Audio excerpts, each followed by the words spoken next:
Hi, this is Liam Sankey, and this is everything I went into Rolling Chambers. So, like the last project in Journey, I got given a word. This word was identity. Now, what identity means to me, personally, was something that makes a person who they are, but it can also be something that's broken, something that can change over time. And this is what this movie embodies. It embodies this character of Rolling Chambers. And he's changed over time. You think that it is the wonderful Dylan Parr playing Rolling Chambers at the beginning, but then it transitions into Keen Parker, my wonderful partner in what I named in The Partner. Now, that is my identity change throughout the project. We are focusing on the character of Rolling Chambers and how he progresses through time. You think he's calm. The first time you hear The Partner, he is very pronounced. He is very controlling. Then he gets more crazy. By the end of it, you'll see him punching. You see him getting beat up, and he's just laughing away. And that's what this identity is. It's just this identity crisis of Rolling Chambers. Now, what I'm going to do is go through this shot by shot, and I'm going to tell you the what went into that specific shot. So let's get started. So to begin with, I had a very big narrative change halfway through this project. The ones that you'll get to see is a cyclical structure. It will start at the end and it will end at the end. Now that wasn't originally the plan. I will play you right now the original.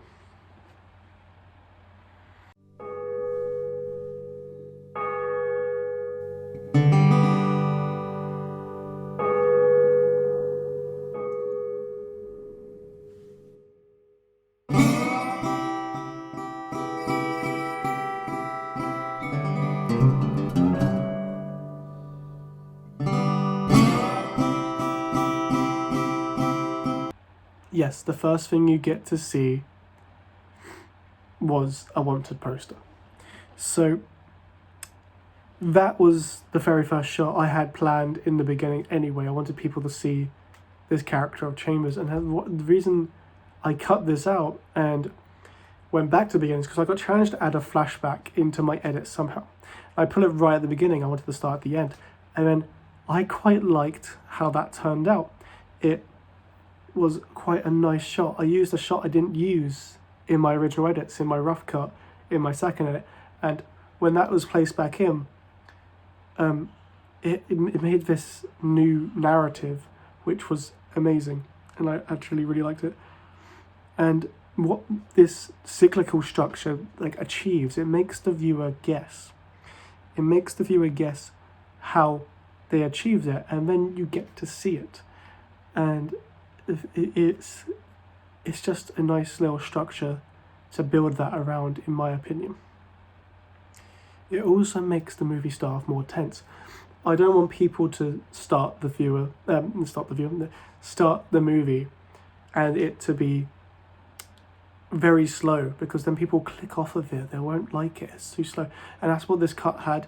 This old cut had. It had this a minute of just one poster.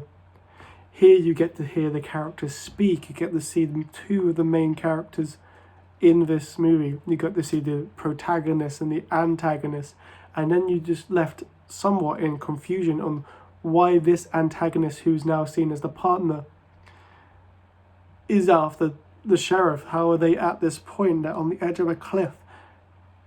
It's just it's a nice little change, and you like to see how that plays out throughout the thing.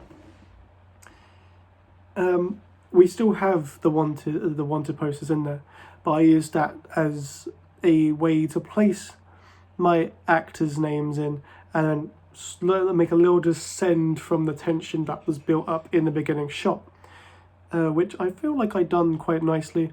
I had a problem with actually stabilizing these shots, so I didn't actually end up stabilizing them in the end because HEVC codecs are a nightmare. And I've explained all that in my portfolio. So this nice little transition with the wanted posters right here is a nice way to descend that tension, as I just mentioned. And it changes the movie from what was once a minute and a half just to get into the actual action. It changes it into a nice little slow descent, and you rise it back up, and that makes the main story arc. So yeah. So when actually adding these shots back in, these poster shots, we've left with this more lifelike thing. It makes it more real. If I stabilize these, it will pick a point like around the video, and it will move that playing thing around it, and it will just look like one of those 3D photo things which you can make using your phone, which I didn't want to achieve. I wanted something more like nicer, more clear, more vivid, and adds more life to it by having that nice little camera shake here and there. Now, out you see the sky, and you dropped back into the sheriff.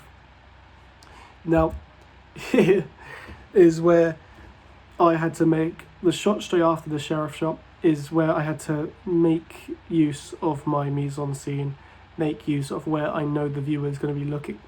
So when you see this shot of the sheriff walking into the building, a Bay Tree house, thank you for the location, but walking into the scene, you see him walking in the centre. Now that's where the first thing the viewer is going to look, which is at this dead guy. Now, I made sure that I had text in the bottom left, and I made sure I tried and make sure this guy doesn't look like he's breathing as much as possible, because the actor, the extra I had, he was breathing very heavily in the scene. So what I done is I cut out the pillow in a still shot and just made it a little bit bigger and placed it on top of him to make it look like that pillow's not moving, and make sure it doesn't look like he's moving that around. And then with the text, that distracts him again away from the body, and then we move on to close-up stills. And yeah, what you hear on this scene as well, as the music is coming out, we hear this studio reverb effect which I added onto it, which makes the silence which was originally there drown out and slowly move you into the scene. And I use this effect quite a few times throughout this edit, and it's a nice way to fill that void. And I'll explain later on the certain points where I use this creatively. Now, the first thing to do after the sheriff looks around, we had a lot of keyframes here, stabilization wise as well, to really move things around. There was jumpers on the bed which had to go, but yeah, this one shot of the dead guy when the pillow gets lifted up, this bullet wound got changed so much. Here's a couple of stills of what it used to look like, and now here in this edit we made it, I made it look more squishy, so like if you poke it, it would like it'll feel weird. With the other one I was trying to fill it in with the lighting, which does look quite good, but we want to add that element in, and I added the drop shadow to it to make it look like when the sun is hitting onto this like this squidge, this mush, that it's reflecting the shadow onto it. After the sheriff has looked around though, we are greeted with a match cut, or an almost match cut because the camera wasn't in the right place, but we see our bad guy, Roland Chambers. Now this shot is heavily color graded. I wanted to make it look like it was nighttime, where you got lighting coming in from the right hand side, so you want it to come back. you want the lighting to reflect through, and I made it look like a street lamp was reflected into it with that nice vivid red around the seam, or like a candle was like reflecting. and then the room illuminates when the gunshot gets fired, and I thought that would be quite a nice touch as well. Also, the shot before this, the sheriff looks literally everywhere in this building other than the bed for continuity wise.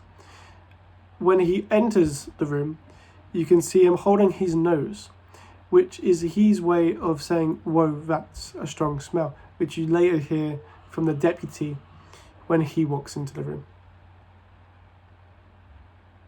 This shot of the shot of Roland Chambers shooting the guy is also a shot which the sheriff is picturing, because it wasn't actually this guy who killed this individual. It was the other guy you saw at the beginning who's now got the sheriff on the cliff. And I thought that's a nice way to work around it, and it works quite well. I feel like some viewers will get that. And as if I didn't add the studio reverb effect on the actual gun bullet itself, this scene would feel quite rough.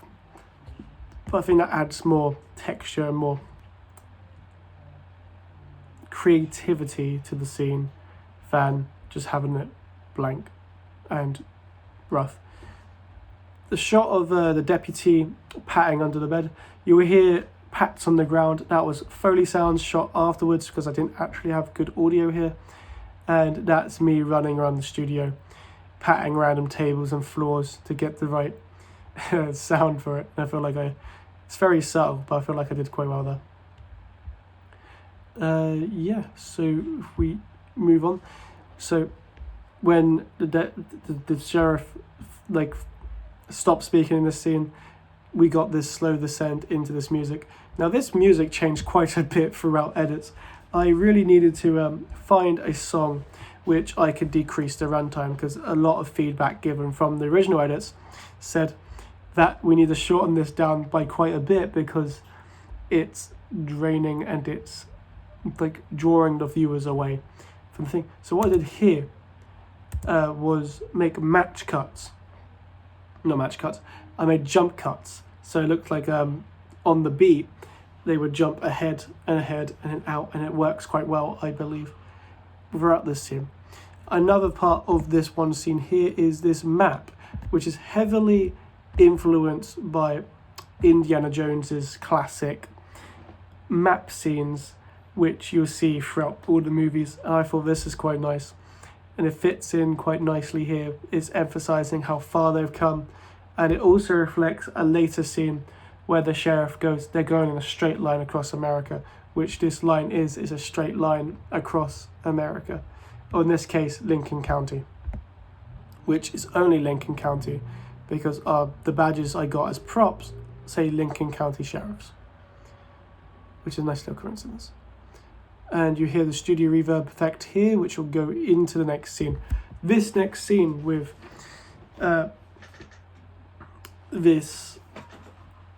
these two characters here, we've got Ron Chambers and you've got the partner, creates a nice little bonds between them. You see how they react to each other, you see their relationship. But this audio for this scene I had to mess with heavily, because if you go back a couple of seconds you can actually see a mistake I couldn't rectify, which was the microphone and the audio recorder are still in the frame, which the partner goes ahead and almost sits on, making this muffled sound, which I'll play a little bit right here. That was a close one, partner. Where to next? Now I had to use so many graphic equalizer effects, denoises, until I got the right audio for this, which you can still hear a little bit of a hiss, but I feel that makes a nice little life to the scene, which is what I want to create. The scene after that, you get to see the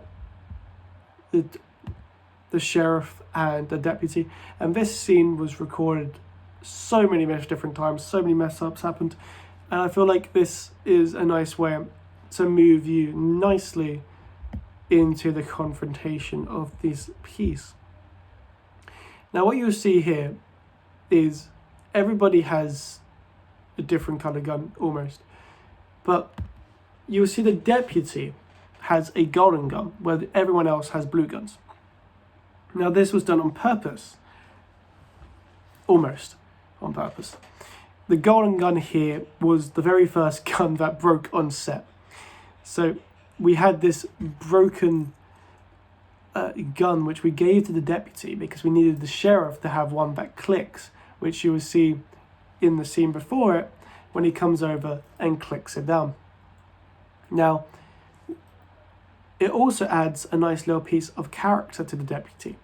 He is the person at the end who is the one that kills Chambers.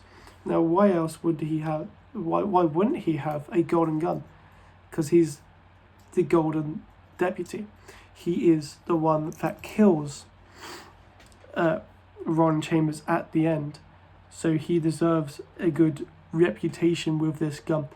However, you'll see this scene play out and you'll see the sheriff talking quite forward to him. You'll see him talking in a manner which he is sounding quite like a parent in a way, where he is instructing him to give it almost like he's teaching him how to do his job, which is purposely there. We want this character to look quite dumb, quite unintelligent in a way. So he played that quite well within his character, which you'll see when he pulls the bounty poster out and he's got the biggest smile across his face in the world. Now, these two scenes back to back were shot on different days, which is why you get this little tone change. And I had to shrink it a little bit, so little parts of it have lost quite a bit of detail, which is something I learned not to do throughout the shoots. And I feel like if I was to do this again, that I would try and reshoot these scenes to get that detail back and get that colour back, so it will look quite nicely. And I would really like to have all actors on set, so I won't have to shoot on different days where actor availability is a problem. So within my next projects, I feel like my schedule needs to be more on point, and I would work on that. Now, what you would see here is these characters are being cut off at their knees. Now, when I shrunk them down that way, that was purposely there because in classic westerns like The Good, the Bad, the Ugly, or Buster Scruggs, you get these shots where the characters are cut off at their knees. And this is what's called a cowboy shot, which is very common in modern movies nowadays. And it works well with this scene. You can see I've used the codes and conventions of classic westerns like this to really hone in on that, where I have not shot certain parts of it which were western related. So this shrinking down of the your close-ups and your extreme close-ups, I did it in my test shots. You can see it here, but I didn't play it into my scenes because it just didn't work. And I feel like if I did do it, I would try and add most scenes back in, because I feel like some parts of it actually did, and I feel like I really needed to film those in, because I felt like I could add a lot more character within these extreme close-ups and these close-ups into my work. Now what you see later on is one of my many works of art. We've got this massive blood squib coming out of this Dylan Parr's head here, playing Ron Chambers, and you got him falling down. But as he's falling down, his shoe comes up in the bottom right. Now what I did here, now you can see that here, this is the original footage of his shoe coming up. You'll see here how I masked around it, added that thing in, and then that's a perfect mask where I've perfected not being able to do it. I did this a couple of times later on when trying to get rid of cars. Now, continuity-wise, the sheriff shoots 3 times. He goes bang, bang, bang, and while shooting, we were going to go click, click, click, like he's gone to bullets, but then later on I remembered that we shot a scene with the deputy killing Roland Chambers, so he needed a bullet in his gun. So we made him put that back in there. And I feel like this scene works quite well. This scene in particular is like his relation to the deputy even more, like more character building. He's angry. He starts hitting the plants. He's like in a rush, and then he comes back and he goes, "I'll avenge you." And then the next scene is him catching up to Roland Chambers, the now made Roland Chambers after this. And that's what he does. This character is vengeful, even though he's the law. He's justice in this movie. Now this scene I shot twice. One because I didn't like the way it started and there was a lot of colour drained out, but I used this scene for my colour correction throughout, as I really liked how it desaturated quite a bit of it. You'll see here masking problems, you'll see cars in and disappear, but the audio had to be worked on quite heavily here, as it really was quite annoying how many cars came by in this, even though the acting here was exactly how I wanted it. Now there's a scene after this when they lead into it where I zoom in when the sheriff is on the ground and he's running towards the gun. That is because I wanted to make sure the viewer weren't seeing him still on the ground. I wanted him to be gone by the next shot, which you see the gun being pulled up and then boom. Now the scene here when he gets tackled and starts getting punched heavily is heavily based on this classic scene from the new Batman movie where I tried to mimic the audio design. But right before that, when the hat's on the ground, that is heavily influenced on The Good, the Bad, the Ugly. And the scene where you see the man with no name and he's getting put up on this noose.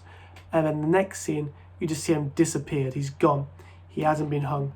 And I heavily took that, placed it into my own work. And you got this hat, which is just there. That's the only thing left behind. I feel like that's pretty good in storytelling here. The character's confused. You get to see behind him, the sheriff's not there. And then the next shot's the sheriff coming up from behind and tackling him. And then all he's got to say is what he says.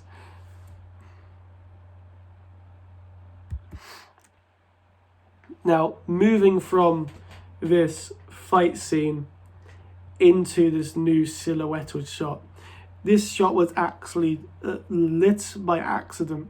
So what I did, is when this shot is getting filmed, when it's getting punched, we just moved the camera over and I just looked at the viewfinder and I thought, that is actually a really good shot.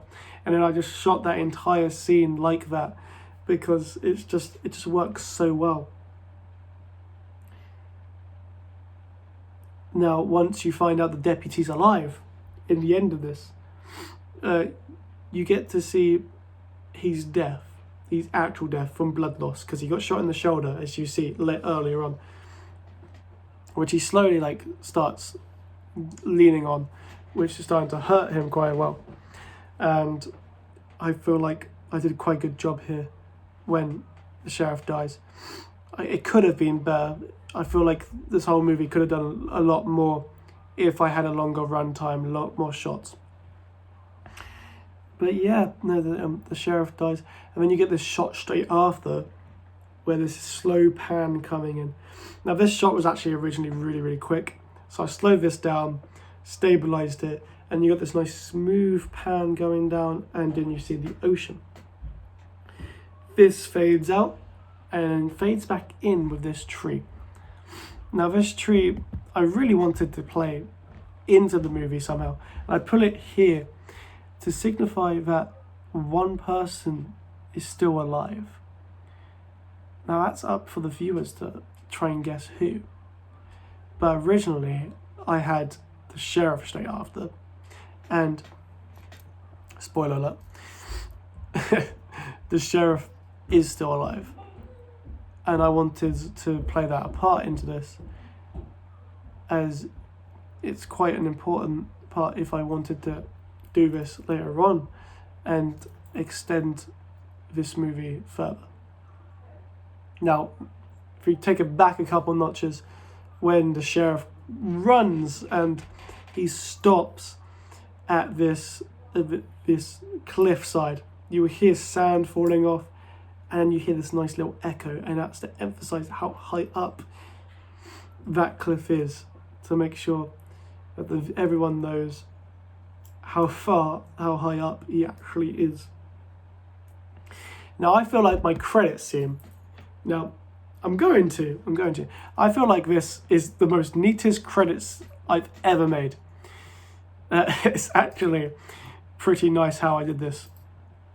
It's nice and laid out, and the music throughout all of this is taken from freemusicarchive.com, and you can get so many different independent artists on there, and I feel like that is really, really, really nice when you try and do these types of filmmaking things where you can't find music, and you got all these nice, interesting music. And I did all of that with my promotions as well. You'll see it in the trailer, and yeah, it's just the one guy I used throughout this movie, Lobo Loco. I actually emailed him right here and asked if I can use his music, because I didn't actually know what the music was, and he said, yeah, all he wants is a credit title. And I was like, whoa. So I used 3 of his songs throughout my work, and that really, really helped me in the creation of this movie, the creation of the editing, the style of the editing. And I feel like I've done quite a good job in doing that. Now, if I could improve this movie further, obviously, I would get more shots. I would get more shots, I'll make it longer. I would try and shorten a few things as well to really try and give more story, because I feel like within this short movie it's quite rushed in the sense of something's happening at all times. It's a constant arc like this, and it needs a better ending, I feel like, where, I don't know, if the sheriff is like, you get a shot of him at the end and he like twitches his finger or something to like show that he's alive. And yeah, so that is the breakdown of Rolling Chambers from your director, Liam Sankey, and I will see you all in the next one. And for the examiners looking at this, that is my video breakdown. That's my director's commentary. That is everything that went through my mind when making this, along with everything I've written in my portfolio. Thank you for watching, and I'll see you all in the next one. Goodbye.